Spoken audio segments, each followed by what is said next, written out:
Intel CPUs are afflicted with a simple data-spewing spec-exec vulnerability. It's been a bad year for Intel. Microsoft open sources its Windows calculator over on GitHub. They released the source code and they have released the Windows calculator under the MIT license. Ubuntu Studio's status as an official flavor of Ubuntu has recently been called into question. We're going to discuss that today. Plus, Linux Mint's website. It's been accused of looking, quote, old, so they've unveiled a new logo and a new website design. Linux kernel 5.0 is out. It's a major milestone, but with minor improvements. So what's new? We're going to discuss that today. These are 5 stories that I will be taking into account.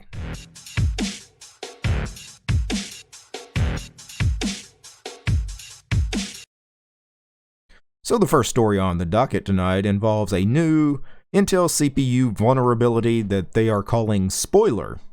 So this article comes from the Register. It was written by Thomas Claiborne, and as always, I'm going to link to all the articles in the show description, so check out the show description for links to all the articles I discuss on today's show. The article is titled, Spoiler Alert! Literally, Intel CPUs afflicted with simple data-spewing spec-exec vulnerability. Leakage is visible in all Intel generations starting from first-gen core CPUs. So this is a pretty serious vulnerability, and it affects pretty much all Intel chips, starting with the first-gen core. So this vulnerability, like some of the ones in the past, involves speculative execution. What is speculative execution? We keep talking about that. From a little over a year ago, you guys remember the big story about Spectre and Meltdown. Spectre involved speculative execution as well. What this is, it's an optimization technique where your computer, it performs some tasks that may or may not be needed, but the work is done ahead of time. The work is done before really it's known whether that work's actually needed. So it's to prevent any delays that have to be incurred, while you're doing work. Anyway, it does some of this work ahead of time. This is called speculative execution. And apparently this speculative execution has some pretty serious vulnerabilities, like things like Spectre and now with Spoiler. So speculative execution kind of, trying to take a look into the future, see what your CPU is going to need to do ahead of time, has some security shortcomings. How do you exploit Spoiler? Well, apparently this security shortcoming can be exploited, quote, by malicious JavaScript within a web browser tab, or malware running on a system, or by a rogue logged in user to extract password keys and other data from memory. An attacker therefore requires some kind of foothold on your machine in order to pull this off. So somebody has to already have access to your machine, there's already have to have a user on your machine or have installed a program on your machine. So your machine really has to already be compromised before they can take it a step further and pull off this Spoiler vulnerability. So in a research paper distributed this past month by this service called Arvix, they discussed Spoiler. I guess they found it. Spoiler, it's an acronym, but it doesn't really stand for anything. Spoiler, all caps, is the way they spell it. But really, the exploit here is, I guess Spoiler sort of stands for speculative load hazards, boost, row hammer, and cache attacks. But that really doesn't spell spoiler, so I don't know how you get spoiler out of that. Anyway, I mentioned it's been a really bad year for Intel. And once again, Spoiler, it affects Intel chips all the way back to first-gen core CPUs, but they did examine AMD processors and ARM processors, and guess what? AMD and ARM processors are not affected by this. So, AMD and ARM, they're doing a little happy dance once again. They look good, and Intel looking bad. AMD is just on the uptick. I actually need to get a new machine. Just sidetracking here. I need a new computer really badly. Probably will get one in the next month or two. And I'm going to tell you right now, it will definitely have an AMD CPU in it. Maybe an AMD GPU as well. I don't know about that, but definitely probably going Ryzen or maybe Threadripper for the CPU. This article does go into some detail about speculative execution and, how modern CPUs work. So those of you interested, I strongly recommend you actually read the full news article here from the Register. But in closing, they did have a response from an official Intel spokesperson responding right after this publication about Spoiler was released. So I'm going to read this quote. Intel received notice of this research, and we expect that software can be protected against such issues by employing side-channel safe development practices. This includes avoiding control flows that are dependent on the data of interest. We likewise expect that DRAM models mitigated against Rowhammer-style attacks remain protected. Protecting our customers and their data continues to be a critical priority for us, and we appreciate the efforts of the security community for their ongoing research. So, a little bit of kind of marketing speak. It really didn't say much there. We know we have these problems. We're going to try to fix them, and we really appreciate the security community for continually finding vulnerabilities in our stuff. Anyway, like I said, my next machine will definitely be AMD Threadripper. And the second story on the docket tonight is really interesting. So, when Microsoft really kind of jumped on the open source bandwagon, I gotta admit, I really was one of the doubters, really one of the haters. Because Microsoft, they've got a lot to make up for as far as you don't just get to be part of the open source community after attacking the open source movement and free software movement and attacking the Linux kernel, what really the GNU/Linux operating system the way they have for a couple of decades. But you know what? Microsoft, they really have turned over a new leaf since Satya Nadella became CEO, and once again they're making news here, open source news, by releasing the Microsoft Windows Calculator. They're releasing it as open source software over on GitHub. So this article, by the way, comes from Beta News, written by Brian Fagioli. Microsoft has long been a champion of closed source ideology. It made its billions thanks to it. Historically, the company was against open source, publicly bad-mouthing projects like Linux. And what he's referring to here in the article is Steve Ballmer famously called Linux, quote, a cancer. But Steve Ballmer and previous to Steve Ballmer, Bill Gates, although they were very anti-free software and open source software, and in particular anti-Linux, Satya Nadella is, much more open to open source software and to Linux. So again, it's really not, this is not your father's Microsoft, right? This is a completely different company than the one that I grew up with in the 80s and 90s. So Microsoft now is one of the top contributors to the Linux kernel. Microsoft, of course, owns GitHub. They release the code for Microsoft Windows Calculator here on GitHub just a couple of days ago. Of course, it's a Windows calculator, so I can't play with it because I don't have a Windows machine. I only run Linux. But those of you that, for whatever reason, want to play with the code, now the Windows calculator is pre-installed with every Windows install anyway. So you guys that are running Windows, you already have the calculator. But those of you that want to tinker with it and play with the code, here it is. It's on GitHub. And again, it's not just open source as far as the source is available. It actually does have a open source license, well, really more of a free license. This thing is licensed under the MIT license, so a very free license. I'm reading a little bit of the release announcement for this. Quote, today, we're excited to announce that we are open sourcing Windows Calculator on GitHub under the MIT license. This includes the source code, build system, unit test, and product roadmap. Our goal is to build an even better user experience in partnership with the community. We're encouraging your fresh perspectives and increased participation to help define the future of the calculator. As developers, if you'd like to know how different parts of the calculator at work easily integrate calculator logic or UI into your own applications, or contribute directly to something that ships in Windows, now you can. Calculator will continue to go through all usual testing, compliance, security, quality processes, and insider flighting, just as we do for our other applications. So that was a release statement from Dave Grochocki and Howard Wolosky. I hope I pronounced those names right, from Microsoft. In their release announcement, they go into further detail why somebody might want to, play with the code with the Windows calculator. Those of you that are interested in how Windows applications work, maybe you want to get a look into some of the latest Microsoft technologies, such as the Universal Windows Platform, XAML, or the Azure pipelines. Microsoft encourages developers to contribute to the Windows calculator in the following ways.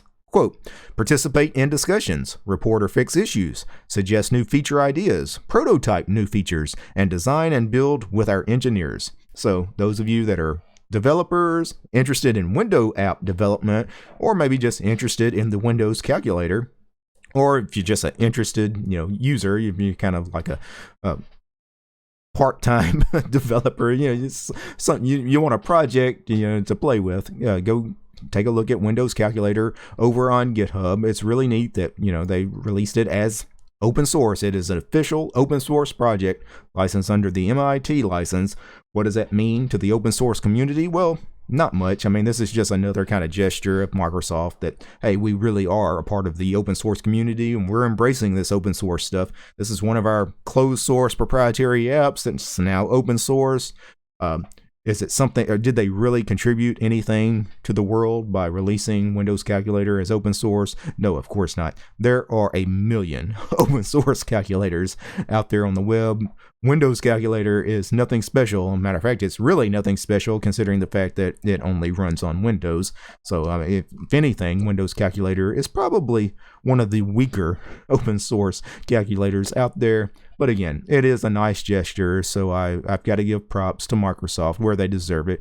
Great job on releasing yet another one of their formerly proprietary applications, now as open source.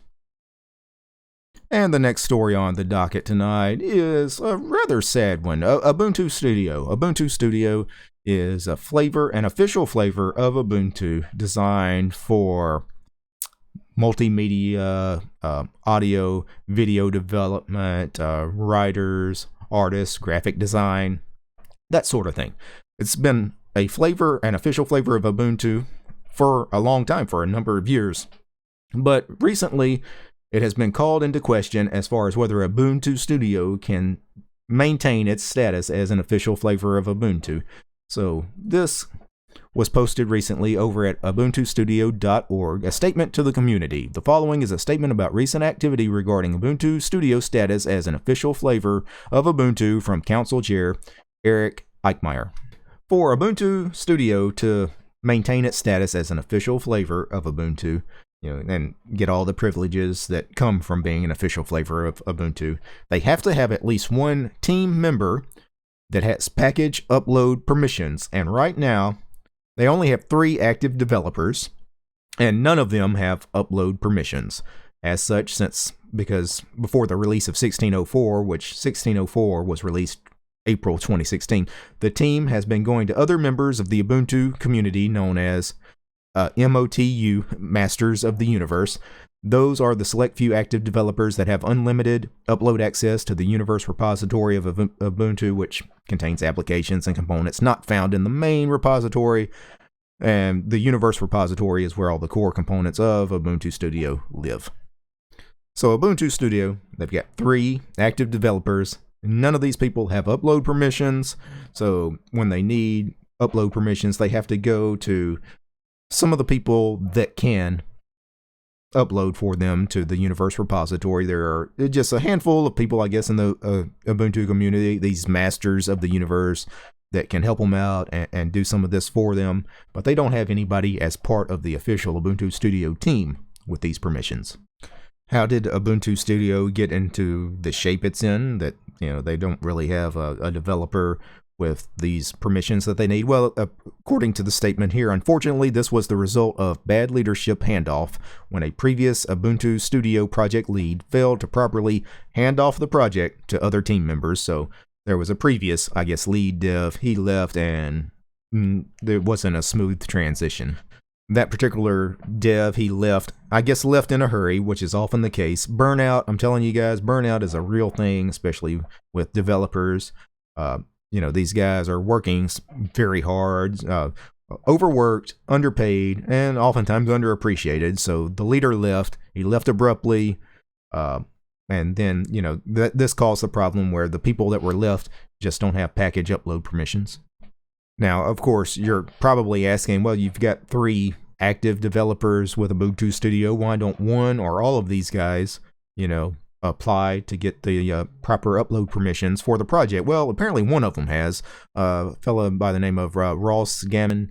He's applied for upload permissions, but according to the statement here, the process has stalled. I'm not sure what kind of process they have to go through before they give somebody those kind of upload permissions. I imagine they have to vet people for a little while. You don't want to just give somebody, the keys to the car, right? Especially access to something as important as the Ubuntu repositories.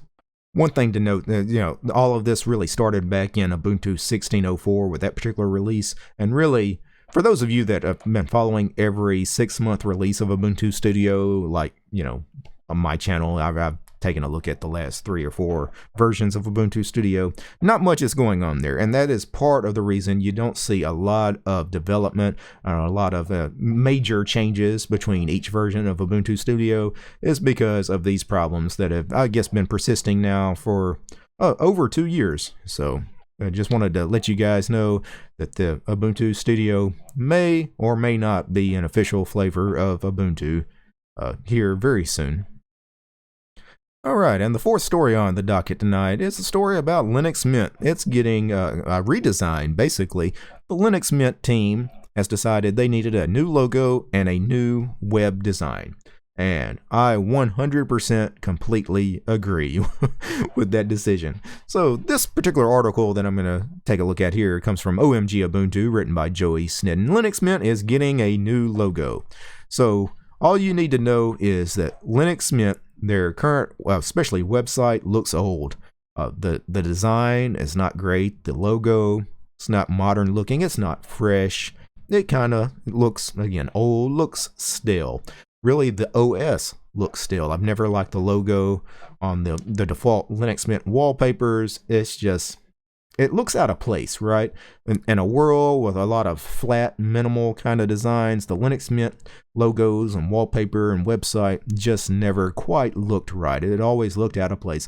So a brand new Linux Mint logo is on the way. Brand new Linux Mint website is on the way. So first of all, those of you that are, of course, watching on YouTube, the current Linux Mint logo looks something like this.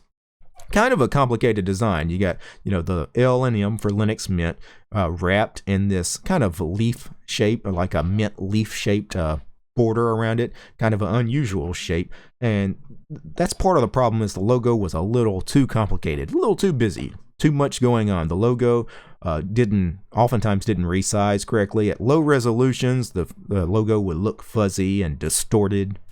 Part of that distortion, again, was the weird leaf-shaped border around it. It's the leaf shape. It doesn't have a symmetrical aspect to it. The leaf shape, because it's this weird, just weird shape to it. Anyway, so we need a new logo, and they've released some screenshots of what the new logo and website are going to look like. And the new Linux Mint logo, especially, I think, is a big improvement. It's a simple green circle with a L and M in it. Still kind of reminiscent of how the L and M looked in the old design, but again, it's a lot more clean, again, a lot more modern looking, refreshing looking, and the website just looks a ton better than the old website. If I actually pulled up the current Linux Mint website here, you can tell the Linux Mint blog here. If I go to linuxmint.com, to their homepage, just for a quick comparison here, this is the linuxmint.com homepage. This is kind of rough. I mean, it's not horrible, but you can, like the logo and the header here, this could be cleaned up in a major way. And this, again, is much more clean, much more, quite frankly, minimal. I like minimal. I like minimal in all design aspects, especially web design. Now, these screenshots that the Linux Mint team released with the new logo and new website, none of this is set in stone. None of this is official. The logo, they're going to change the logo on the web design, but it may or may not end up looking exactly like the screenshots that were released. It is a work in progress, but quite frankly, even if it did end up looking exactly like the screenshots that were released, I can already tell you this is like 1,000% improvement from what they're currently using. So I want to give the Linux Mint team big props, because I think branding is important, and I think Linux Mint, as far as the branding, needed a major overhaul. I think it's one of the things that was really sorely lacking, because aesthetics, they mean something, and when I do Linux distro reviews, for example, people always talk about, you take a look at, things like a wallpaper. Why are you looking at the wallpapers? Wallpapers matter. It's kind of like a first impression. Your users, it's one of the first things people look is how pretty the wallpaper is or the theme. Same thing with the Linux Mint website. A lot of these people that are interested in maybe trying out Linux Mint, where are they going to go? They're going to go to linuxmint.com, to their official website, and that official website is not a good first impression. And the fifth and final story on the docket tonight is the news of the big Linux kernel release. Linux kernel 5.0 is released. Now, before you get all excited about this major milestone with the, Linux 5.0, Linus Torvalds has a warning for you guys. Linux 5.0 doesn't mean anything. For those of you that are not familiar with the Linux kernel version numbers, Linus wants to point this out yet again. Quote, "I'd like to point out that we don't do feature-based releases and that 5.0 doesn't mean anything more than the 4.x numbers. They just started getting so big, we had so many versions of 4.x that I ran out of fingers and toes, so it's time to move on to 5.0. So basically, the last version of 20 was the last kernel. He decided, that's enough for the 4.x series. The next one's 5.0. That's it. When Linus decides, the next one's 5.0, that's it. That's when we move to version 5. It's not because anything major happened in this kernel release. It's not like there were major new features added or bug fixes. Of course, every kernel has new features and new bug releases and bug fixes and that sort of thing, but this isn't anything more special than the previous version of Linux that was released. 5.0, again, doesn't mean anything regarding kernel releases. But that being said, those of you interested in what is in Linux kernel 5.0, well, 5.0, about 50% of it is drivers, 20% architecture updates, 10% is tooling, and the remaining 20% is all over the place. It includes things like documentation, networking file systems, header file updates, and of course the core kernel code. Nothing special, nothing stands out for typical Linux desktop users, which is what I am. I'm a Linux desktop user, and it's what I kind of cater to on my channel. What are the big things? Well, the big things, of course, are drivers, right? It's getting your hardware to work. In particular, Linux 5.0 comes with a lot of graphic driver improvements. Those would include things like the AMD FreeSync and NVIDIA RTX Turing and Raspberry Pi Touch Display support. As a matter of fact, the Raspberry Pi Touch Display driver enables Pi builders to make their own tablets or smart information displays. That's really cool. So those of you that are looking to do something like that with the Raspberry Pi, you're going to need Linux kernel 5.0. How do you get Linux kernel 5.0? Well, if you're on a rolling release, hopefully you should be rolling into 5.0 very soon. If you're not on a rolling release, you're kind of got to wait till the next release of your distro. So for those of you on Ubuntu, for example, 5.0, of course, will be in 1904, released in a month probably. You can get it then. You want to, but maybe you're on a previous version of Ubuntu. Maybe you're on 1804 LTS. You're going to be able to get Linux kernel 5.0 on that? Well, you can, but you're probably going to have to go get it yourself. You're going to have to basically compile your own kernel. Is it worth it? Probably not, unless you need some of these new drivers and new features in 5.0. Probably not worth the hassle, but for those of you that like building your own kernel, or maybe you've done it so many times, it's kind of your thing, 5.0 is out there for you to get. You can build it on any Linux distro if you are so inclined. And that was the fifth and final story on the docket tonight. This was episode 32 of Taking Into Account. I try to release a new episode of Taking Into Account every Thursday, sometime every Thursday. So look for Taking Into Account episode 33 sometime next Thursday. As always, other than the 5 main stories that I cover on Taking Into Account, I like to end the show by reading a viewer question or comment. Typically, the viewer questions or comments, they come from Mastodon, sometimes from Reddit or YouTube comments or email, but especially those of you that follow me over on Mastodon. That's really become my social media platform of choice, is Mastodon. So if you're not following me on Mastodon, you really should get off of things like Facebook and Twitter and come join me over on Mastodon. It's great. So I got this comment the other day on Mastodon, or this question here. Hi DT, I wanted to ask you a question about the possible use of free and open source software for, quote, evil. You don't seem to have any clear political leanings and also seem like a reasonable person. So I would be interested in knowing your take on it. I mean, how do free and open source software programmers deal with this issue? I don't do software development, but I think if I did, I would be worried that my work could be used by fascist groups or other kind of extremist groups to carry out some kind of hate attack, bombing, terrorist activity, or something similar. I know about a license with a clause that stated that the software could only be used to do, quote, good. That seems super vague. Some crazy Nazi could say that killing all non-whites is good to him, and how would anyone say that he is breaking the use of this software for good clause? Anyway, I was interested in your take on this issue, not regarding any specific example. This text was somewhat long, and I think my English got messy along the way. Sorry. First things first, the English, just fine.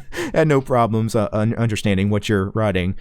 Now, the second part of it is getting into the possible use of somebody using your software. So you're a developer or thinking about maybe becoming a programmer or developer. You're worried about people taking your code and using it for, quote, evil.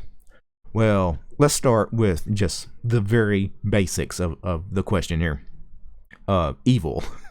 What is evil? That in itself is good and evil. What's good and evil? Well, it's subjective. What's good to you may be evil to the next person. What's good to them is evil to you. It's like wars. Wars are fought between people, between nations.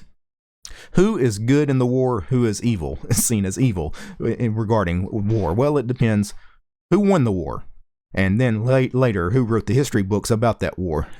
The people that win generally are the good guys. The people that lose generally are the bad guys. Certainly the people that write the history books are generally seen as the good guys. You never see a country write history books saying, hey, you know what we were really nasty and evil during this period of time or during this particular episode in our history. That doesn't happen very often at all. So that's the first thing I wanted to talk about is just the terms good and evil. They don't really mean anything.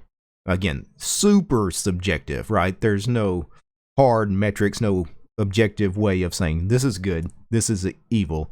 It's all subjective. It's personal. What's good to me, what's evil to me, is not what's good or evil to the next person and to the next person and so on. So first of all, you got to get out of that sort of thinking. The second thing is software. Software is a tool, right? Software is just a tool. Think of software like you would think of like a hammer, right? Can a hammer be used for evil? Nobody thinks about, hammers are used all day, every day in construction and general repairs. Could I pick up a hammer and do something evil with it? Well, of course I could. Is that a problem with the hammer? Is that a problem with how we license the hammer, the packaging around the hammer? Should we put a warning on the hammer saying you cannot use this hammer except to do good? That never even crosses anybody's mind. I don't know why you would want to do that with something like software, because again, software is just a tool. You know what's guns? Here's a hot button issue. Guns. What are guns? Guns are just tools, right? Gun is a completely inanimate object. It does nothing by itself. What can a gun be used for? It can be used for all kinds of good things like hunting, just gathering food, self-defense, just general protecting yourself. Of course, guns are also used in quote evil activities, but you know what? The gun itself is a tool. Is it the gun's fault? No. Does there need to be a label or a warning on the gun? Hey, you can buy this gun, but you know what? You can only use it if you're going to do good things with it. If you're going to do something really nasty and evil, you can't have this gun. Well, of course, anybody that wants to do something nefarious with any tool, whether it be a gun or a hammer or your software, they don't care what kind of clause you added to it. They don't care what kind of license you slapped on it, what kind of warnings you put on it. If they want to do something, quote, evil, they're just going to laugh at your don't do evil clause that you put in your software, right? A terrorist doesn't care what kind of free software license you put on your software, right? If they want to use your software, again, for nefarious reasons, they're going to do it. And before I go, I need to thank a few special people. This show was made possible by Ansem, Carlos, Chris, Douglas, Dylan, Leo, Rob, Robert, and Tony. They are producers of the show. They are my highest tier patrons over on Patreon. Without them, none of this would be possible. Taking into account episode 32 today would not have been possible without Ansem, Carlos, Chris, Douglas, Dylan, Leo, Rob, Robert, and Tony. The show was also brought to you by you guys. See all those names on the screen right now? They are the supporters of the channel. They help support my work over on Patreon. Without them, again, none of this would be possible. It's through you guys, your generous contributions through PayPal and Patreon that allow me to buy a lot of the equipment for the channel. I mentioned, I might have to buy a new computer very soon. I really need to upgrade my hardware. It's because of you guys and the funding and the donations that my next machine might be something cool, like a Threadripper. Without your guys' support, of course, I would be running subpar equipment, I'm like Intel, and then of course I'd be subject to spoiler and Spectre and meltdown and everything else. All right, guys, peace.